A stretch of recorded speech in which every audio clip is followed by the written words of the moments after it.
oba baagala oba tebaagala bali balina ofukamirira jjajja tebafukamidde bo bennyini okuwandiika bo bennyini nga ye tabakase takutte namuggo nti muwandiike bo bennyini okuwandiika nti abaaye twagala kuyingira temutusibire ebweru era summit iraikira okwapeninga next week ebifaananyi birume ebifaananyi birume kati jjajja ye ensamba ye so eyo yensamba ya jjajja ye bwakulaba nti kino kifuna wanaggalawo bugazi ignorance ya Nuupu yabatuusa kweyo level. Wora osinzira byonna byokola nkwaniriza nnyo olunaku olwaleero nkubuuzaako nti wasiibye otya afunye okusoomozebwa nkusaasidde ofidde olwaza n'okusomozebwa okulala asatuka ku buwanguzi nkuyozaayoza nyina Jeno Bijirwa Moses Ssaabawandiisi wa Common Man's Party tugenda kwogera naye ebigambo olwaleero agenda sooka akubuuze Jeno buuza abantu abatulaba abalungi mwebala okubeerako yenze Jeno Bijirwa Moses nga bulijjo Ssaabawandiisi w'ekibiina ekya Common Man's Party ekibiina eky'omuntu wa bulijjo era tubakubiriza basebo ne banyabo mujje mutwegatteko tuzimbe ekibiina ekyammwe kyennyini ekya Munnayuganda Nakabala LC1 chairpersons mwataddeko bakandidate amakanda agasinga tubadde amagezi gonna ne plan tugatadde mu kukwata ekifo ekya waggulu buli lwokwata waggulu oyanguira okuzimba wansi naye buli lwozimba ng'ova wansi oyambuke otawo luba lunene nnyo kubanga netiwaakayo eba ntono wansi so pulaani zonna ezisinga tufokasinze ku ngeri gye tusobola okukwatamu ekifo ekinene waggulu yes naye nga akalulu kano nako tetugenda kaviiramu awo olinga gamba bwa ssentebe tewulina mugaso bulina era networks zaffe ez'enjawulo mu Busoga ne wano mu Buganda zigenda kutuyamba okwidentifyinga ba candidates era twaba identifyinze nomination waliwo aba nominatings wona osinzira byonna byokola kitalo nnyo kitalo ddala abaana abafunye akabenje ku somabalita King David Junior School Ndejje kusinzira ku omu ku administrator agambye nti abaana 10 bagende mu bus eyo n'okusoba sofa bakakonfaminga abaana basoba 20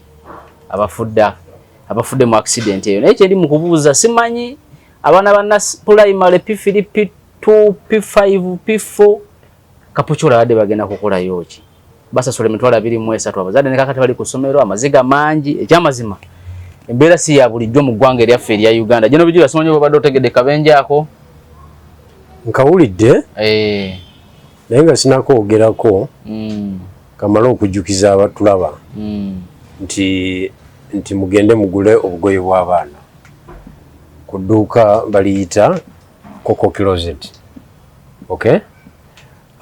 Coco Closet obugoye bw'abaana abo bonna bonna abato n'abakuzeekuzemu okutuuka ku myaka 10 edduuka eryo dduuka namba 11 ku kizimbe kye bayita Kosovo Plaza wansi eyo enabugabo naye era ekyo oba tokisobola kwata enamba y'essimu yino 0756 565 946 osobola omukubira n'omubulira kyoyagala n'akola delivery wonna wooli mu Uganda wonna wooli mu Uganda oba oli musuubuzi oba oyagala retail oba oyagala kamukamu kwambaza omwana wo ye abimala ebyo byonna yatuwadde akalango akasooka kino akantu yaleese akantu n'olwensonga eyo njagala mumukubire ajja tyoyo ajja kwogera nammwe ajja aba addressinga alina oba olina kyoyagala okwebuuza katugambe olina kyoyagala omanyi kati WhatsApp yajja osobola omusindikira kyoyagala nakusindikira naye byayinawo nemukkiriziganya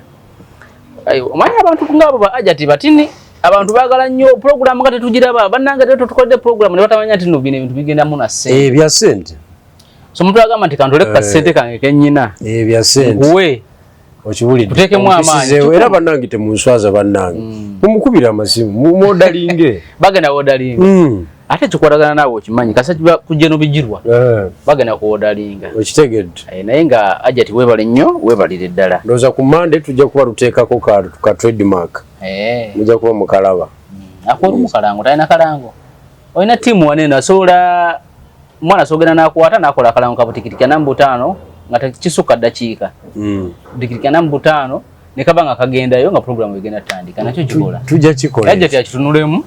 production agisasula ka center akatini mukolere akalanga akalonye. Yeah. Tewali buzibu. Akabenje abaana bafudde bakyafa enamba yeyongera ndabyo muzadde nga gabane kati simanyi tugenda kuziika ki eminto gyonna giweddewo twena osobola ku identifying nti ono mwana wange oba ono si mwana wange so ekituufu kiri nti byannako embeera si nnungi no kakati Bannayuganda tuzze tulaajana mu bintu ebyenjawulo naye nga gavumenti tefaayo kati gavumenti za kurespondingira mu activity ebebaddewo yede egambye eyimiriza kati njirabye na press conference ku saa 8 ku media center sawa zino zenyini zo tuli mu recordingiramu okitegedde Jesse Muyinga nayo press conference kakati abazadde tulaajanye tugaba nange buli tamu trip sukulu fees wa bulege bokiri requirement si za bulege okitegeera n'obuntu ntubulala laawo kati ate baba akatambuza weeks years nti trip nezifuuka trip jona badde nve jinja twabadde mu workshop eyo nempita emukonene katosibwene ebaasi nga ziri bweziti z'abaana jukira egali y'omuka yakatomera ebaasi awo emukono era natuuseewo watuuseewo awo nyine awali akabenje butereevu kakati nendaba ebaasi nasoose kulaba zipakinze ku naitiru ku factory ebiri awo nga abaana bangi bagenda kubalambuza okiwulidde nengamba nenvuga zidroni zokka kigege ezitwala abaana jukira tewaliwo motoka ntemu nga motoka za taxi ezo naddala ku baana omanyi lwaki badriver ba taxi balina obuzibu n'abebaasi balina obuzibu bumu nti babeera ne competition ku stage ne beeroga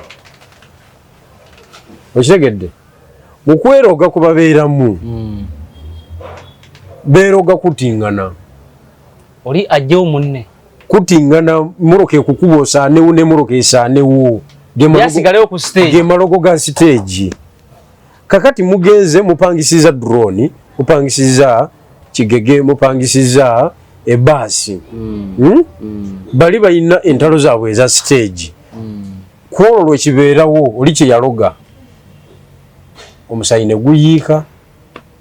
eggwanga ne lifiirwa okitegedde ebaasi etayina essomero etalina baasi livemu eyo business eya touring era kati kyoyogedde because Jesse Muyingo babadde ku ssomero directive yabadde nti tuwa tusose ntuziyimiriza trip z'amasomero ne kati ndowooza abakulu bayogedde naye kati naddamu nayita press conference endala era kasane kyagenda okwogera tayinza kubeera nono science nze kyenjogedde tayinza nze nkubuulira ojja kulaba n'abayogedde birala tasobola kumanya nti zino emoroka eza public service ezo zirimu amalogo mangi nnyo anyula munne mu accident lutalo lwa stage ne lutugumbula abaana 30 lutalo lwa stage niwa mawaliwo yangamba nti akasajja kakadde kavuga taxi gye kavuga buli kumaca ono agisangamu omutwe gw'enkoko nga wagusaze kakati ngodira abaana baffe ba innocent children innocent child ng'obatwala mu eyo mwolwo olutalo ng'obatwala kulambula essomero as a requirement lyali badde ne baasi yalyo bweliba terina baasi libiveeko because ogenda tuleetera ekimoloka kitwala abaana baffe nga kiri mu ntalo za stage togenda bakomyawo kakati gutunulire baasi eyatomeragana n'eggaali y'omukka guma ekyo kitegeeza ekyo naye nga n'omusajja w'eggaali y'omukka yawanika naye nga ani atalaba gaali ya mukka nti railway line kitegeeza omuyaye akukuba eddogo nobeera nga tolaba ng'okanya kulinnya muliro. Ezo ntalo za byanfuna ziwedde emirimu bya kifirika bya wano nze nkubuulira kyova olaba takisi gwa Kabenje ne muwonamu aba babiri ate nabawonyemu nabo baba n'ebijinji byabwe nkugambye nga ate nabo balwanyi balina ebibakuuma beewaana n'okwewaana naye nga basigaddewo bonna bagenze basi negwa ne 57 bonna ne baggwawa na 7 kubanga oli eyaloze aba aloga eyo kampani kugwa yasigale mu business gomaye morokesa abantu 47 etwala bbanga kyokudda kukuba n'obutadda kukuba tesobola kudda tesobola ebe weddewo abakumaze business pakati essomero lino ery'endejje bagamba lisoke liwummulemu 2 weeks anti kati olwo director naye yalugendeddemu teyawonye kati abaana ba primary baade bagenda kukola ki ekapitolwa singa badde basinya yakuna nti bagenze mu field work wa geography kisolo tegere tebagenze kulaba river city mwana wa P3 kiki kyano ne kapitolwa wayinza okuba waliyo academic sites zebaagala okuridingako naye wala badde bagenze wala nkugambye wano mu Uganda ensibuko y'obubenje yeeyo tegeeza obubenje obusinga buba bwa malugu sina kubanga wano tolina kkubo lyovuga 140 ate liriiwo Kebe Express era express bwogirinnye nnyo gikoma mu 120 nawe kenyini nolaba nga gyogenda tolabayo bwe kiri noganda yinfaaki nogiza mu kina we kenyini nosala nzinyala okutegeeza bwe bagamba bad driving tebiri amakubo mafu n'omuntu abadriver bali mu malogo n'omuntu avuze bad driving era eddogo libali musise nalaba nti awasolo yisizaawo kumbe tulere eryejja yamunyigiraawo ye tayimu y'empewo ebe mukimye okitegedde kati amasomero agatalina baasi nga go gabiveeko gavumenti era ffe abazadde era ffe tugenda olugwamu of course gomanya amaziga agali wali endejje abazadde basazeeko bwe bati tosobola nange kenyini abakubanga owange abaddemu ate wano naali baddewo ate obeerawo era kati singa oli wali tekiriyo tomanyi kyekitegeeza kufiirwa mwana mu myaka 4-5 awo bwe watyo abadde avuddemu kyana kyo kiraba kiri happy biki my friend setback y'amaanyi kusaasira ab'emikwano n'eŋŋanda bananyini baana abo abafudde nti banange kitalo nnyo nsaba Mungu abanyiga ekikakati ky'okumwoyo n'abagenzi Katonda abawe ekiwumulo ekyemirembe. Kati obuzibu era ndowooza bagendagenda ne mu DNA because abaana abamu baweddewo kizibu yakuta omuliro ate yakuta omuliro naye yonna yaweddewo kati tosobola laba face nti omwana y'ono kati tolaba nti ekyo kati balina okugenda mu DNA omanyi ekitegeeza omwana omuto okufa bw'atyo ng'ogamba that is a normal accident kiki kyogamba naawe ndabye Sserukenya ng'anyumya omubaka wa Parliament wa Makindye Ssaabagabo ng'agamba nti mbono wa basi yadde agivuga ng'edduka naye mbu ng'awulirayo basi mabega emuvaako emabega kukakana kwe kugikuba ejjinja ne yeefuula yonna n'akuba ejjinja basi ne yeefuula yonna. Bulamu bw'abantu kubutokomolesa bwereere ezo ntalo za basi yadde ya ssomero oba ya stage? Ya stage si ya ssomero ya stage. Gwe olabye basi y'essomero ekola akabenje ey'essomero olina wali ogirabye si nnyo tekiri common nnyo pozi nene y'emukono yali ya stage bino ebibasi bye bapangisa sijui horizon yali ya stage horizon sijui biki toyogera linnya lya basi nze nkubuulira ebasi yonna nga ya public tomala budde tuteeramu baana baffe tekomawo gula ebasi eyiyo ng'essomero ng'erina ne security yaayo ina drive omu naye ne badrive babere batiri ku ssomero kubeera bajja kweroga balwanagana balwanagana kubanga oli ayagala aloge munne muno mulimo gumuleme kumba agenda kutta bantu ali mukutta bantu agenda kutta bantu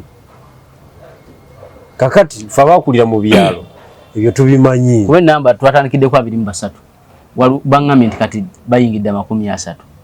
abaka confirming bokuba nti bafudde abaana yadedde kabusa kati omuntu yabadde awulira ebbasi emuvaako emabega ate okola otya akabenje gw'oli mu maaso kitujira ono nakuyitako kati wamuyenda yakubye ejjinja yatomedde ejjinja mwenye amanja geyo manene kati lisobola okuba nga lisemberedde ekkubo kati yatomedde ono jjinja basi neggwa abaana yademu abaana 10 ndoza 18 mu basi eyo kati jeno bijirwe embeera yeeyo embeera ya tragedy twakava mu maziga gano agawano agokero byonna no biri ku masomero tragedy banna katuyingidde basi naye ekisookera ddala gavumenti taking action ku bintu bya tuwa ebyo batubbira bwerere tewaliwo byakuyiga mu field bintu byonna babiyigire mu kilaasi amasomero nokimanyi gatufula business fete twavaayo mwavaira kyoga abaloya bonna obaloya babulambulanga bunankanyi tekiriiyo badokita obwadokita babulambula tekiriiyo kwanga omwana wapifiri ekimutwaze kapuculwa kiki era agenda kukolayo business nayo kegende bwetyo tusobole okutaasa abaana tewali kyakola egendeddemu omusaayi gw'abantu mungi abaana bakufa bali innocent naye ekomaawo amasomero gayiye akakodi akalala tusasula development fee nosasula basi kusasula ebeerako basi kusasula ebeera ogisasula buli tamu muzadde omwana ne bamuteekamu niwe giba 10,000 ja basi nabwo kimanyi nti tuweezo essomero zifuniramu sente mpitirivu bakusabeza ebifaananyi emitwalo egyo ne bamukuba ebifaananyi ebyo bulifaananyi kya 10,000 ne bakusabeza emmere emitwalo 5 ate nabakuwayo ziri za tuwa ze bagenda wali okulambula bamaliriza nga ekitini ku sente buli ze bakusaba bafisaako 90% eba yaabwe 90% eba yaabwe era second term bo bakimanyi nti mubakolera sente baba mutuwa waliwo wano kakampani kali wano akakola emigaati wano ngenda muwongo wano wakumonita babajjaawo ne babatwalako ku Freedom City ne babajjaawo ne bagenda ku Ero Beach ne baba ku Ero Beach ne babakomyawo 15 nga giweddewo wano avayo n'omugaati gumu alambulira 3,000 ate kwezi 3,000 bakwirako omugaati ne muyingira Freedom City buli mwana yabanza omujjako ezo just serious bone makuba ku bifaananyi awo amasomero omanyi nkola gigakola mu sente gwe anyway Uganda yo ye judge yali yagivaako nga buli mu yekolera buli muntu yamuleka yetetenkanye nga bwakola ki nga bwasobola nga bwayagala osobola kampani eyogaba emirimu nga tulina kalimu konna ate kakati obona ogijjawo emirimu naye nga kampani weeri gwe neje jaga byomu wetetenkanye kasoli wetetekanyiza kwa sata kukwata wetetenkanye obeerewo naye kati bano betetenkanyiza ku bulamu bw'abaana baffe nende bibase bimu biba bikadde nnyo anti kyekyalaisi baagala kukola kikufiisa sente it is very unfortunate jeno bijirwa tutandikire ku iPod ebadde ki iPod wakitegedde nti buli mukulembeze mu iPod agenda funa emmotoka ya $8.5 nabirabyeko ku layini okwo naye saabigoberedde bulungi wakitegedde nti NUP yakkiriza okusikayo akasente aka ka iPod kyo nkimanyi kubanga luli bagamba nga ate tujja kujja oyagala kifaananyi naye ku luno bakkiriza kifaananyi baba kibeeramu tebalina buzibu so kati awo tutuuse kati ebyobufuzi bya Uganda biseesa baddayi omanyi ebyobufuzi bino tubifuulanga mugezi ng'ate tomanyi oba ogenda kumenya abantu n'okukola ensobi NUP ya papa okuleega olukoba tuli eno ku extreme end ng'ozanya n'ejjajja n'ogamba nti ndeeze ya papa oba nti ffe tuli bakabejja n'awanika expectation z'abantu ne bagamba ketufunye ono tukoze eki tumaze mununuzi kati ejjajja kyeyakola kweku okunyweza enyingiza n'aginyweza namyumyula buli makubo nawerekerezako etteeka ddamba sovereignty bill byonna kigendererwa kumyumyula kakati nakuleka ng'oli awo ku Highland kati NUP obadde tuuse ku level abakozi bonna ba staff yabagobye bafutusojje yabagobawo dda staff tuuse ku level nga tekyasobola basasula ebitebe byaggalawo branches yali yaggulawo wanje branch y'Embarara eyiga nga baali bagulayo bagula 1,800 ndowooza ne basasula nga 250 ekitegeera basasula nga 4 oba basasula nga 4 kuba bakubawo enjawulo y'amaanyi beekubako enjawulo bo bennyini awa branch office ye Kamuli yaggalawo n'okusaasaana bamemba ne basaasaana so sente tewakyali zitambuza ki mirimu of course ebintu byonna NUP byeyakola nga biraga nti sente baziina okuzimba Makerere Kavule Iganga Mbarara ne Mambuka akasente bakayina kati baye bayina sente ezitali ku rekodi irigomane nga bazifuna ate ebyobufuzi ng'onoobisobola olina okubaamu ne irigomane sente ezimenya amateeka zitambuza ebyobufuzi wabula eziri straight bwezi tezisobola tambuza kubanga bakubala accountability okitegedde bakuba size na Political Parties and Organization Act nja gikuleetera teyina njawulo na sovereignty bill tosuka miliyoni ebi bimeka bina olinga zikuweereza ekibiina kyolina ekibiina enyingiza yakyo omwaka tekina kusuka miliyoni 4 1,200 3 bina wona muzijje mwino manya nti no a maximum of miliyoni 4 yes zezina okulandinga mu account sizo kati okukoba planning okujjako mu 7 osobola kakati azikosa mafuta kakati kati okuseza kwekweto bya NUP abadde afuna sente z'enjawulo kati ezo naziyingiramu bastaff tokyasobola basasula bali bonna basala muwonge ali yesimbye kuba kansala bonna tebakyalina butebe batuula sente tewali okiwulidde pozi yagwa ne mukalulu sinafuna mawulire matuufu n'abamu bagamba yayitamu abagamba teyayitamu alaka yayitamu ne tebamulangirira nayinza okuba teyayitamu kubanga wali mu balwanira ebifo wali ku KCC yali baddemu teyayitamu bagambeko nino yayitamu alabika bamulonda abantu naye nga bomanya akalulu kaalimu bino era teyalangirizwa kakati abo bonna ayinza okuba ye yasigalawo yekka sala muwonge era nga naye asigalawo lwa kasete tewali kakati ba staff Ssenyonyi kyeyakola ya negotiatinga ne speaker leader of opposition office ne bajongeramu ba staff 15 n'abajja ku kitebe wano n'abajja ku kitebe n'abatwala kubanga abayivu baaliwo abakola emirimu gy'ekikugu balwanyaga Kanaabi Kanaabi si mubaka ate ng'obubaka abujjawa Kanaabi jime Kanaabi muzeeyi oyo yalina olugezigezi lungi ani mubaka ani yakuba Lulume kavuka kanaka kasinga obuto mu parliament kasinga obuto kakuba Fred Kayondo kati ani yakuba Lulume waki senaremu yatwala waawo Kanaabi jime kasokenda bi Kanaabi jime naye erinnya si oli Kanaabi aleka si oyo oli mutestes abadde awo ngatula ku kikompyuta kinene batereza obugalubindi mu dokita dokita oba mbu dokita sebo twali kulutinga abakulu abo naye ne batwefuulira sebo ne batwefuulira ne batujja mu kintu kyaffe kakati so embeera netuukaawo nembeera ebadde etuuse wazibu ng'ebintu ebikyatambula sente tewali sente obadde oli kati ne wano KCC in fact bali mwezo salamu basalamu wonge baleka baba yuwaawo bali mozo nate wamule we yayogedde yagambe tayagala futu soja atamufana nakuddamu kujja mu office ye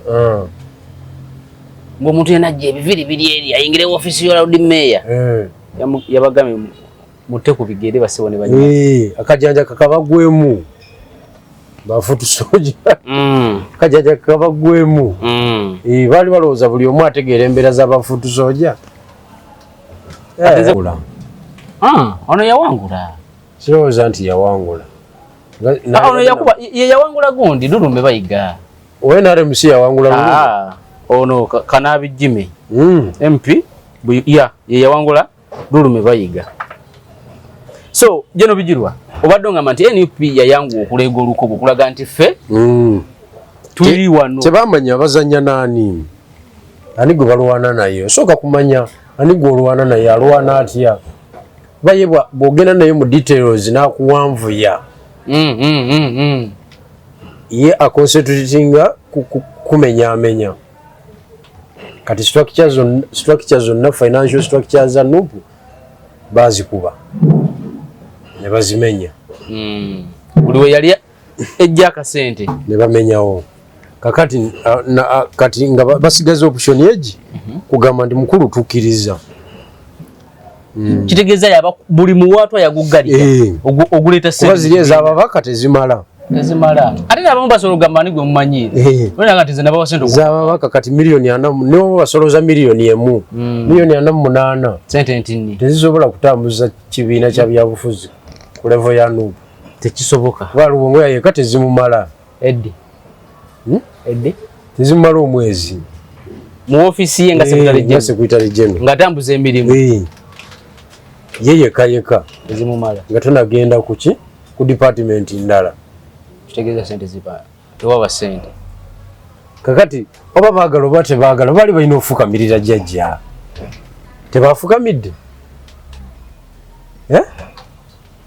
bo benyini okuwandiika bo benyini nga ye tabakase takute na mugo nti muwandiike bo benyini okuwandiika nti abaaye twagala kuyingira temutusibire ebweru era summit iraikira okwapeninga next week ebifaananyi birume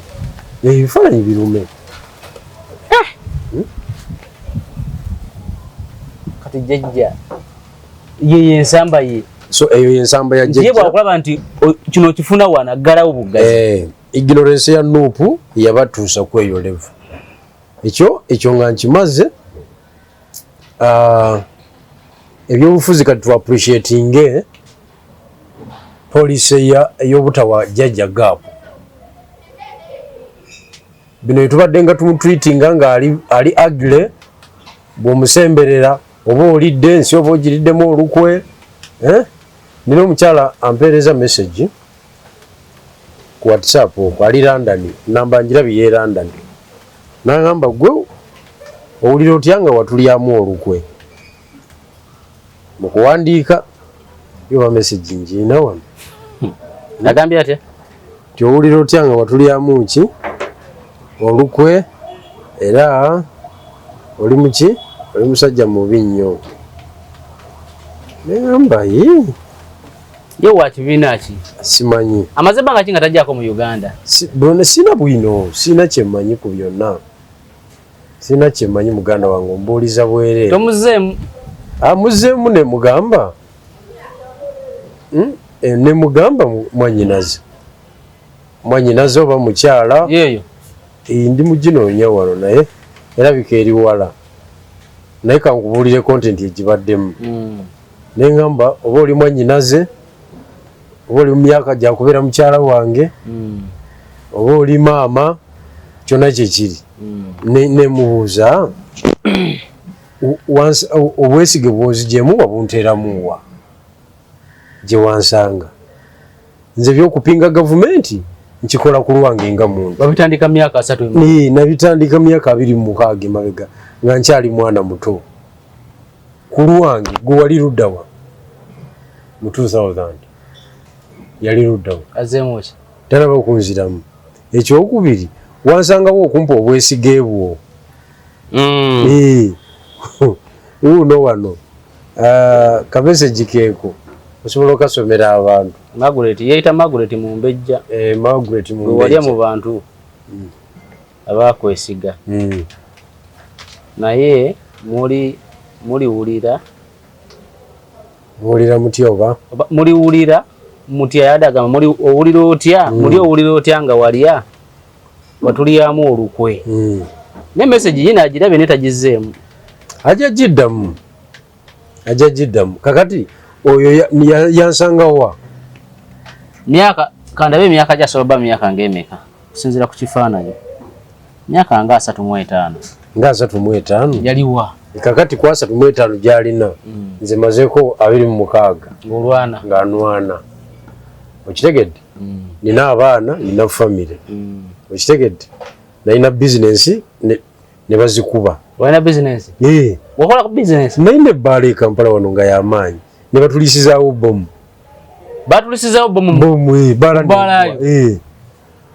bala negwa jajja nga asamba kakati ono byanyumya tabitegeera okitegedde nezimbyeyo mirundi 5 kalulu kagaana kituufu 5 kubanga mu struggle abantu ebakulondo bosasuddwa byotaddemu babikomawo kakati nze tebinaba naye nkyali ku muzindalo wano nkyali ku kigambo kyange naye ali UK ali abicepere yino eri +4 okitegedde kati ye society mutukola ki kubanga jenda bijiroza ngo muntu wa myaka 4 mwejo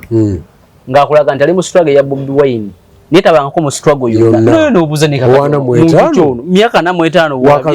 wakazukuka eraza nkolanga oli mwana mwetano nkutandiko kubuza twaliko mu DP tobera nko mwefudisi kola simana naye budde tokubwanga kumpi manya just oli excited kubanga ne mawulire twina bana mawulire betumanyi wano nga babonye n'ekintu nnyo empiba kubiddwa kamera bazisambye okitegedde kamera bazimenye nga bamanyiddwa kati wali omusajja bamuyita Lubowa Deli Lubowa Lubowa wa monitor akubira Abubeka musajja mutegedde Abubeka Lubowa mumanyi bulungi oya Abubeka Lubowa abonye ne kibayita kusaka mawulire alinga Ronald ki yali asakire ni TV Gali wango Ronald bamugubako ne ku parliament alaka yafuna akalimu kumubako mukuba luli mukulayira alinomba kagweyaje naye nga alinga suda akasawoke kadaka yafuna akalimu gali wango baiti basobola butamugaba ku parliament bamugoba chokati yali mukwano gwa Monge nnyo nga Monge yakafuka speed tewaliwo cameraman nze gumanyi asobola okuswitchinga mangu kamera never running nga waliwo ekiguddewo nga gali wango mu seconds 3 kamera bagitaddeko n'okukwata ebigenda mu maaso gali wango Abubeka Lubowa yakuba pick up ya police ekifaananyi ng'esituse mpira weti omanyi okuweta ku CPS bali bakutabe kalakasinga ngejjudde weti kati mukuweta weyambuke ku CPS weti yayimuka empira egyo mu maaso ne gisitukanga kuliko abantu bangi mabega Abubeka yafuna ekifaananyi ekyo surprisingly nga tekifunika omanyi momenti z'ebifaananyi tezikomawo oteka kubanga obadde observant nnyo kakati ne mawulire mulimu abantu olutobye nabo kituufu kumala ebbanga wakati Lubowa oyo yagala n'okwesimbawo ku bwawujja president wawujja ne bamukuba wa monitor kanyina musajja wange omulala omumanyi KI yakabambwa futu soja aze mu monitor kati nayo bagigadde KI yali akajja ku parliament bwe malirizawo ngavuga n'empuuga guli n'abagoba yajjanga reporter ajanga waliwo kativi wakata BTM kanjite TV BTM TV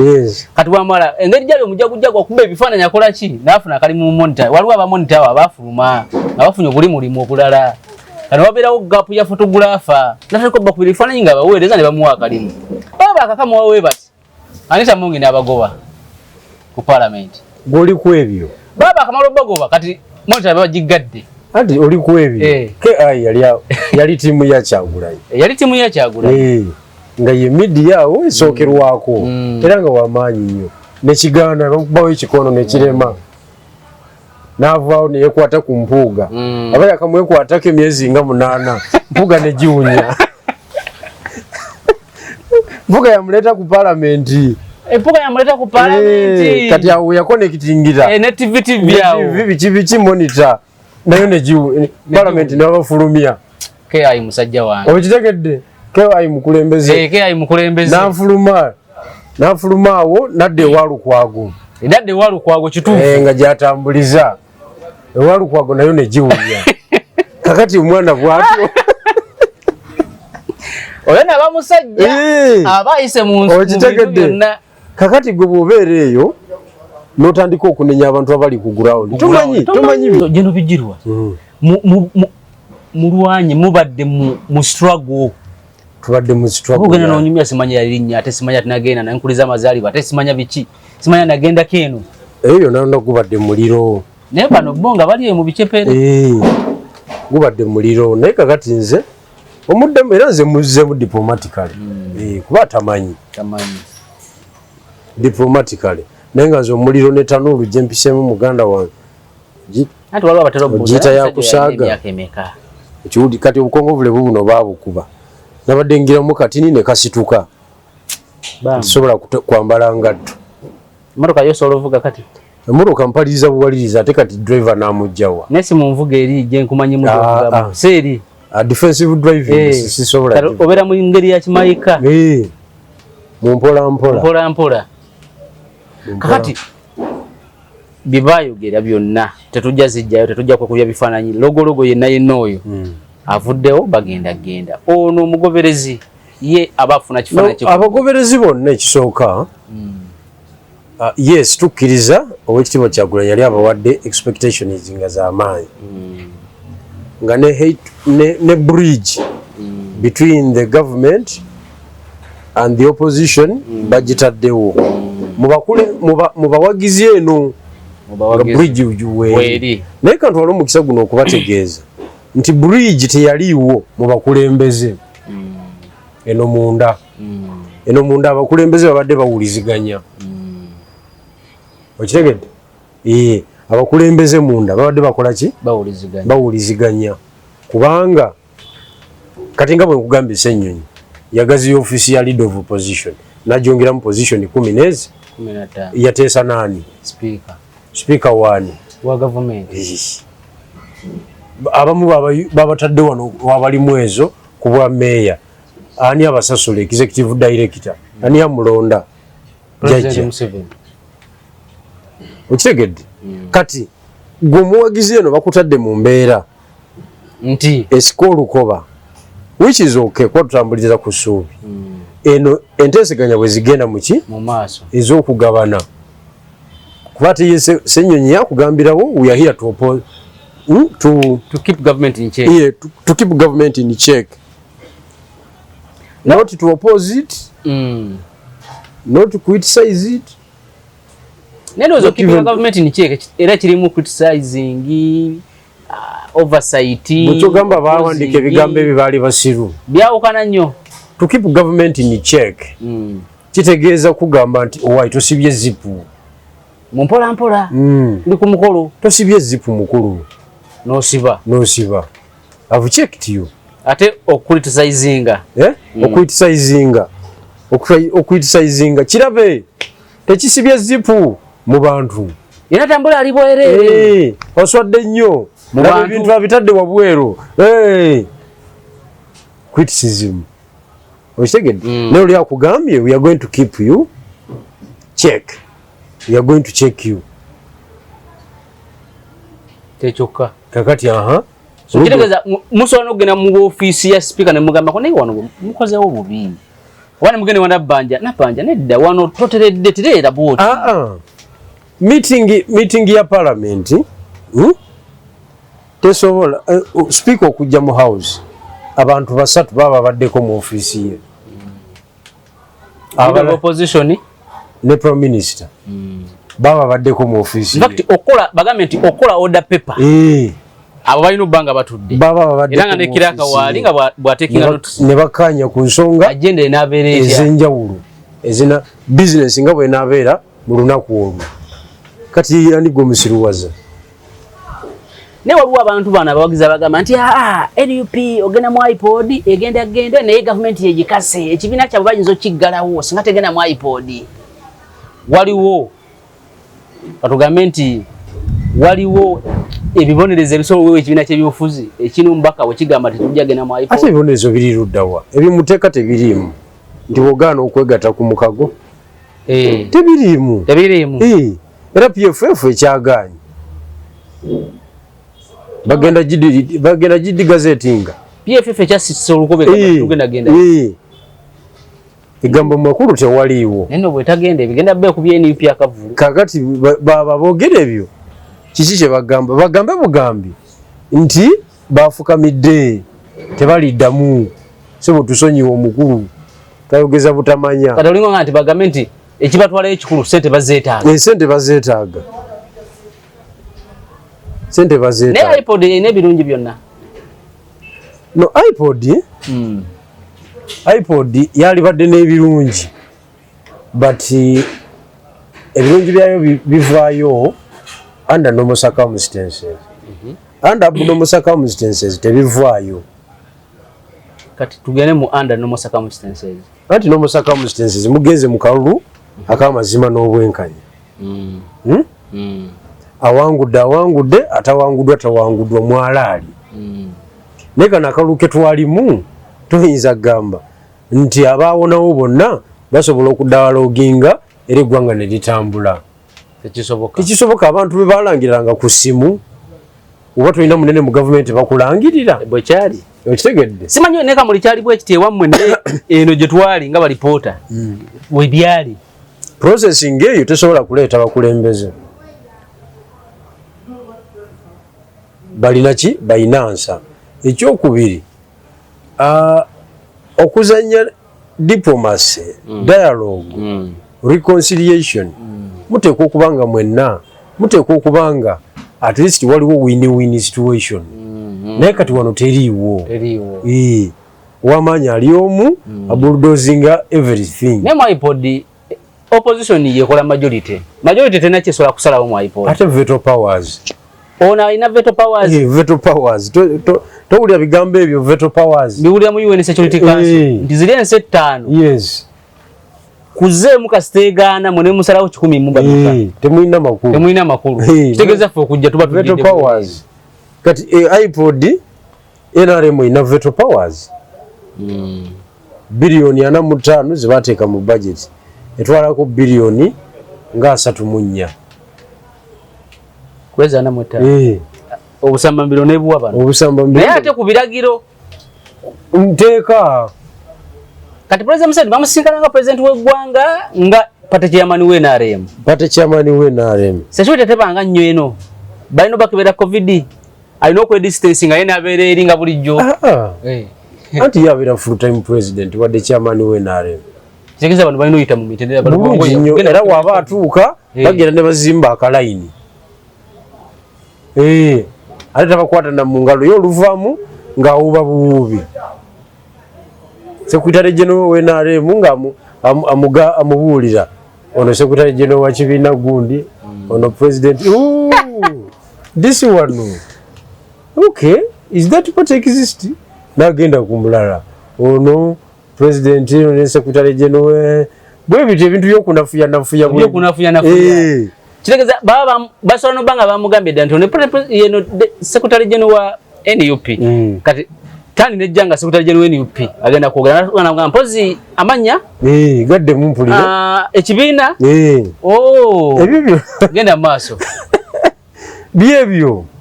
ate waliwo kye baconducting awo ekyenjawulo kati wakitegedde nti waliwo ne motoka gye bagenda bulimba agenda mu motoka president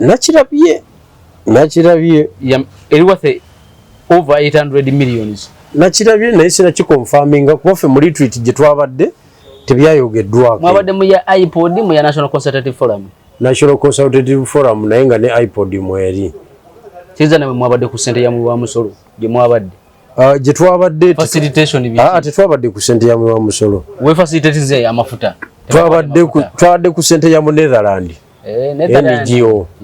yabatademu amafuta yataddewo olukiiko olwo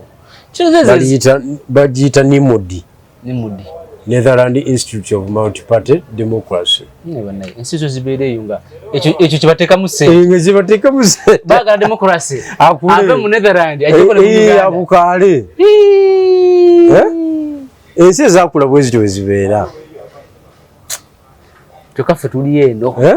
Naye bo bava n'eri ne bayita democracy. Sente zibasaasaanyese okuwa kashopu.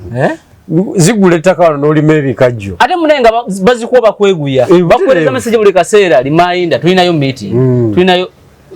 ekitegedde. Kubanga nabo bafayiringa returns eri mu nsi zaabwe. Ne babongera ebiki ebikola